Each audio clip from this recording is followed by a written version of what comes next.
মা এবং বাবা যদি নেককার হয়, পয়েন্টটা খেয়াল করবেন, মা এবং বাবা যদি নেককার হয় তাদের নসল দিয়ে দুনিয়াতে আল্লাহর ওলির আগমন হয়।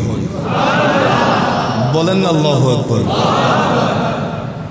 হযরতে হুজুর সাইয়্যিদনা গাউসুল আযম দস্তগীরের কথা যদি চিন্তা করি, আব্বাজান আবু সালেহ মুসা জঙ্গি দোস্ত রাদিয়াল্লাহু তাআলা বেঁচে যাওয়া একটা ফল খেয়েছেন, বাগানের মালিককে খোঁজার জন্য বের হয়েছেন। নানাজান আব্দুল্লাহ সাওমাই রাদিয়াল্লাহু তাআলা এর সাথে সাক্ষাৎ হলেন, লাগাতার 12টা বছর খেদমত করেছেন গৌসে পাকের আম্মাকে শাদী করার জন্য। হযরতে আব্দুল্লাহ সাওমাই বলেন, উপযুক্ত সন্তান তো আর পাওয়া যাবে না, এটাই আমার মেয়ের জন্য উপযুক্ত। ওই মেয়ের জন্য উপযুক্ত স্বামী খুঁজছি, যেই মেয়ে কোনোদিন কোনো বেগানা পুরুষকে দেখে নাই, কোনো বেগানা পুরুষ সেই আমার গৌসে পাকের আম্মাজানকে দেখে নাই। তিনিই তো গৌসে পাকের আম্মাজান, যিনি কোরআনুল কারীমের 18 পারা কোরআনুল কারীমের হাফেজা ছিলেন। গৌসে পাক যখন গর্ভে এসেছেন প্রত্যেকদিন এভাবে কোরআনুল কারীম তেলাওয়াত করতেন। মা এবং বাবা নেককার হওয়ার কারণে তিনাদের নসল দিয়ে আমার আল্লাহ হুজুর গৌসে পাককে পাঠিয়েছেন। জোরে বলেন, আরেকটু জোরে বলেন। আর আল্লাহর ওলি হাদিয়ে জামান হুজুর কিবলায়ে আলম, তিনার জীবনীতে পেলাম আব্বাজান একজন শরীয়তের আলেম ছিলেন, আব্বাজান একজন আল্লাহর ওলি ছিলেন। মা তো তিনি যিনি সন্তানকে গর্ভের মধ্যে নিয়েছেন, রহেমের মধ্যে হাদিয়ে জামান হুজুর কিবলা এসেছেন।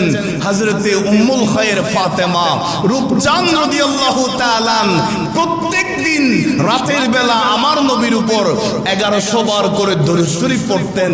তিনাদের নসল দিয়েই তো আমার আল্লাহ হাদিয়ে জামানকে পাঠিয়েছেন। বলেন না আল্লাহু আকবার। তাহলে এখান থেকে আমাদের শিক্ষা, মা বোনরা খেয়াল করবেন, মা এবং বাবা যদি নেককার হয় নসল দিয়ে আল্লাহর ওলির আগমন হয়। এই আশা আমাদের আছে তো?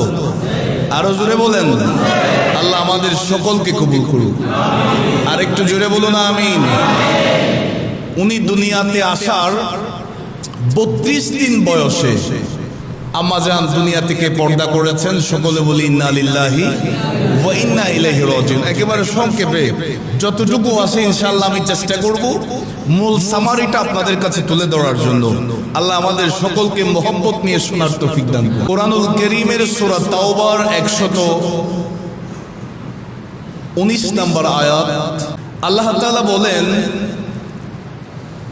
ইয়া আইয়ুহাল্লাযীনা আমানুত্তাকুল্লাহ, ওহে আমার ঈমানদার বান্দারা, হে মুমিন বান্দারা, ইত্তাকুল্লাহ, তোমরা আল্লাহকে ভয় করো। সুবহানাল্লাহ বলেন।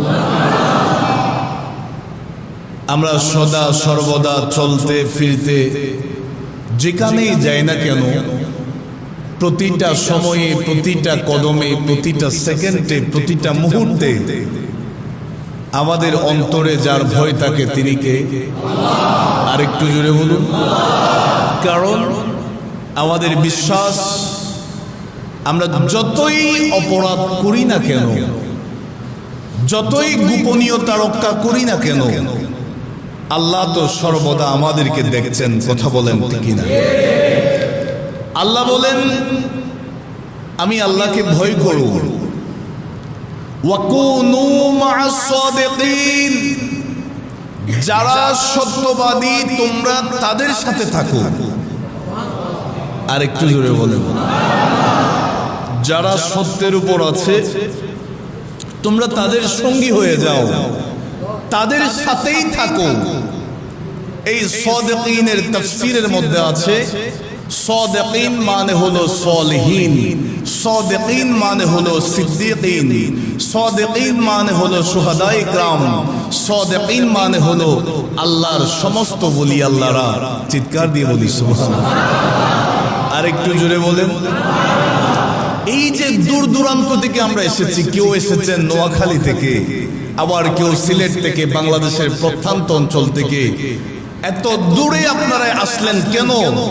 আল্লাহ যে বলেছেন ওয়াকুনু মা'আস সাদিকিন, সাদিকিনের অন্তর্ভুক্ত হওয়ার জন্য, আল্লাহর ওলির সাথী হওয়ার জন্য, আল্লাহর ওলির কদমে থাকার জন্য, সেই নিয়তেই তো আমরা হাজির হয়েছি। কথা বলেন ঠিক কিনা?